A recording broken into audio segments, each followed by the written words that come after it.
Hindi niyo po ba napansin, bakit sinasabi natin sa mga namatayan na nakikiramay kami, pero habang buhay, hindi ka man nakikiramay sa problema ng tao?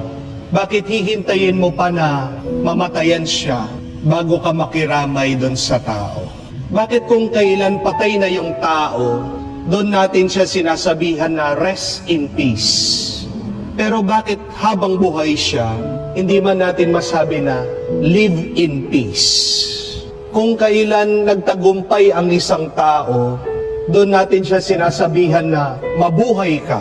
Pero di ba mas maganda na sabihan mong mabuhay ka pag lugmok siya, pag nahihirapan siya, pag nalulungkot siya.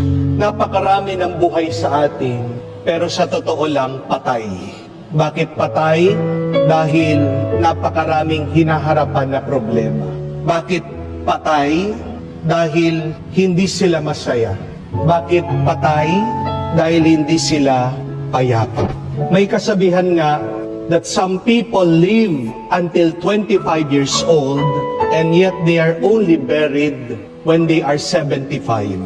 Ano pong ibig sabihin? Bakit nabubuhay lang tayo hanggang 25 years old? Dahil yung pagkapanganak natin, hanggang bago tayo magtrabaho, yun yung mga pinakamasayang oras at panahon ng ating buhay. Doon natin nararanasan na buhay tayo. Pero pag nag-umpisa na tayo at nagsimula na magtrabaho, magkaroon ng responsibilidad, ng obligasyon, parang lumilipas na lang, dumadaan ang ating buhay. We are like walking dead. Buhay ka, pero sa iyong kaloob-looban, patay ka talaga. At tayo ay nililibing pag tayo'y matanda. Ang tanong, paano ba mabuhay na payapa? How can we live more peacefully? How do you live a peaceful life? Dalawang paraan po. Una, always live in the present. Mabuhay ka sa kasalukuyan. May kasabihan nga that there are 2 days in a year that we cannot do nothing. The first day is what we call yesterday. And the second is what we call tomorrow. Dalawang araw lang sa buong taon, wala kang magagawa. Yung kahapon at yung bukas. Pero napakarami sa atin nabubuhay pa rin sa kahapon. Meron tayong mga regrets, mga pagsisisi. Hanggang ngayon, hindi natin matanggap yung ating mga nagawang pagkakamali. Hindi natin maiwanan ang ating kahapon. At napakarami sa atin nabubuhay sa kinabukasan, sa mga darating. A lot of us live our lives full of worry and anxiety. Kaya nga, nauubos yung ating lakas, nauubos yung ating tuwa, kaya wala kang kapayapaan. Pero ano ang sinasabi ng ating Panginoon sa atin? Sino ba ang ating Diyos na sinasamba? He is the God of Abraham, Isaac, and Jacob. He is the God not of the dead, He is the God of the living. Ang ating Diyos ay Diyos ng mga buhay, hindi patay. Pag nabubuhay ka sa nakaraan, patay ka. Pag nabubuhay ka sa paparating, paunti-unti kang mamamatay. Saan ka pinakabuhay? Ngayon.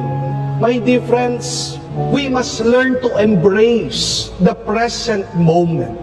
Whatever we are experiencing now, this is the most real in our life. Hayaan mo muna yung mga paparating sa iyong buhay. Magbabago pa kaya yung iyong asawa? Hayaan mo ang Diyos. Ialay mo siya sa Diyos. Ang Diyos na ang bahala sa Kanya. Amen? Mababayaran mo pa kaya ang iyong mga utang? Hayaan mo ang Diyos. Magtrabaho ka ngayon, magsipag ka ngayon, gumawa ka ng pamamaraan mo ngayon. Maghanap ka ng paraan para makabayad ka ng utang ngayon. Ang sagot ay nasa ngayon, hindi dun sa bukas. Alay mo sa Diyos yung utang mo. Gagaling ka pa ba sa iyong sakit? Alay mo sa Diyos. Hayaan mo ang Diyos siyang magpagaling sa iyo. Ang magagawa mo ay yung ngayon.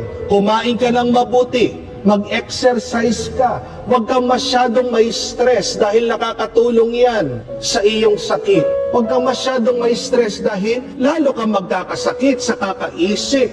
Di po ba?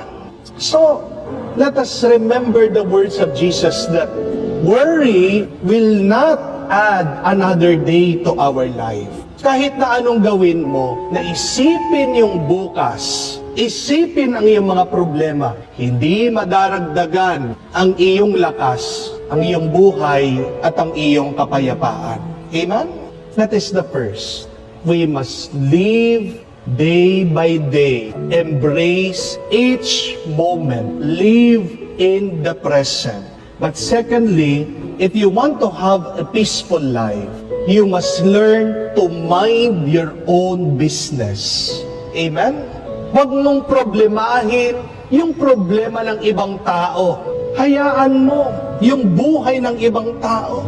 Kung ano man yung ginagawa nila, kung ano man yung iniisip nila, buhay nila yon. Meron kang sariling buhay, oras, panahon, pinagkaloob ng Diyos sa iyo. Bakit napakarami sa atin nawawala ng tuwa, ng saya, ng kapayapaan? Because we are not minding our own business.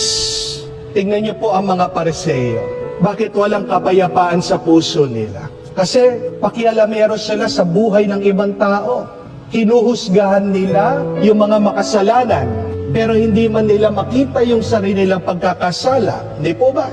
Pinapakialaman nila ang misyon, ang paglilingkod ng ating Panginoong Jesucristo. Pero hindi man nila mabigyan ng pansin yung sarili nilang pagbibigay ng papuri, pasasalamat, at pananalangin sa Diyos. My dear friends, our biggest problem in our life is worrying about the problems of others. Remember that life becomes easier when you mind your own business. Allow people to do what they want to do to make themselves happy and peaceful. Kung nagkakasala sila, sige, sabihan mo. Sige, pangaralan mo. Pero hanggang dun lang, huwag ka maghihimasok sa buhay nila. At bago ka makialam sa buhay ng iba, siguraduhin mo muna na maayos ang buhay mo. Di po ba? Napakarami sa atin ganyan. Ang problema, kala mo napakalinis ng ugali. Pero mas malala, mas grabe pa sila. Hindi po ba? Ano ngayon kung bumili ng bago sasakyan yung kapitbahay mo? Bakit pinoproblema mo? Ikaw ba magbabayad dyan? Ano ngayon kung nagpa-no-slip siya? Kung nagpatato ng kanyang kilay? Baka inggit ka lang. Baka gusto mong paayos yung ilong mo, wala kang pera. Hayaan mo siya. Kung hindi magandang pagkagawa ng ilong niya, mahuhulog din yan. Kung hindi po maganda ang pagkatato ng kanyang kilay, mabubura din yan. Hayaan mo siya. Kung yan yung feeling niya, gumaganda siya, sumasaya siya, problema niya yon. Hindi po ba? Ano ngayon? Kung nakikita mo, palaging nagbabakasyon, kumakain sa labas, nag-i-Starbucks, kahit na alam mo yung buhay nila, maraming utang yan. Wala namang pera yan. Pero tignan mo, palagi silang lumalabas. Ano ngayon? Problema niya yun. Ikaw, meron ka sariling problema. Amen? Kung nakikita mo yung mga kabarkada mo, merong bagong iPhone, merong bagong gadget, may bagong sapatos. Ano ngayon? Kung gusto mo rin bumili, edi bumili ka. Kung wala kang pera, edi umutang ka. Gumawa ka na sarili mong problema. Bakit mo ba binibigyan ng oras at panahon ang problema ng ibang tao at hindi yung sarili mong buhay ang problemahin mo? Yan ang nagiging dahilan ng kaguluhan ng ating mga isip at damdamin. Because we do not know how to mind our own business.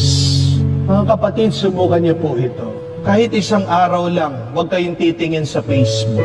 Kahit isang araw lang, huwag kang lalabas sa iyong tahanan. Huwag mong papansinin yung iyong mga kapitbahay kung ano yung mga ginagawa nila.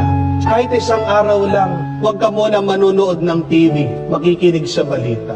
Pansinin niyo po kung ano ang mangyayari sa inyo, anong mararamdaman niyo. Magiging tahimik ang buhay niyo.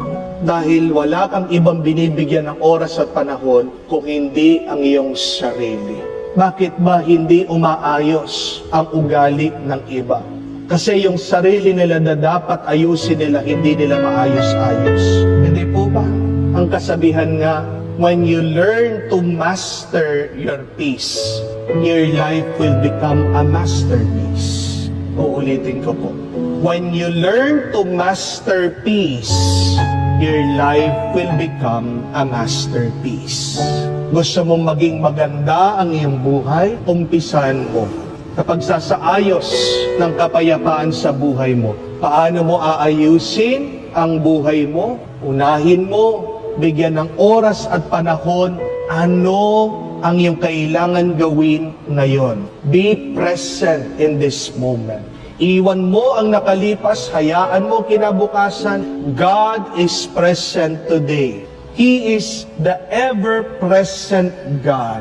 But secondly, mind your own business. Problemahin mo yung sarili mong problema. Ayusin mo ang sarili mong buhay.